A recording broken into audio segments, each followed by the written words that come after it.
Almost everywhere Jesus went, huge crowds came to see and hear him. One time, he began teaching by a lake. The crowd became so big that he actually had to speak from a boat out in the water. Jesus often told stories, called parables, about everyday life that were symbolic of who God was and what it meant to live in God's ways. Jesus also performed many miracles everywhere he went. He healed sick people and even raised some from the dead. He could also control the weather.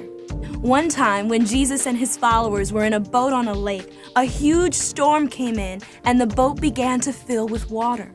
Despite the storm blowing the boat around, Jesus was asleep. Panicked, his followers woke him up and said, "Teacher, don't you care if we drown?" Jesus stood up and commanded the wind and the waves, "Quiet, be still." And the storm was gone.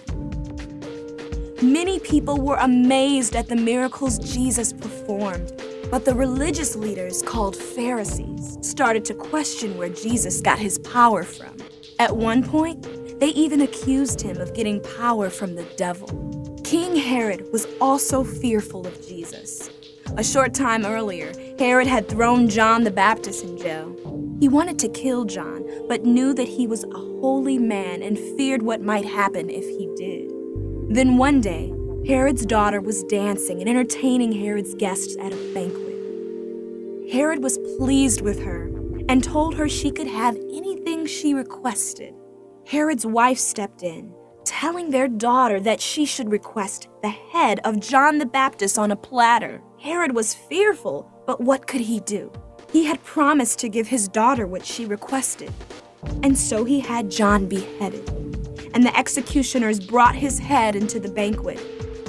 As Jesus' fame grew, King Herod began to worry that Jesus would bring John back from the dead. Even Jesus' followers began to have second thoughts about him. But his 12 closest followers stuck by Jesus for what was sure to be tough times ahead.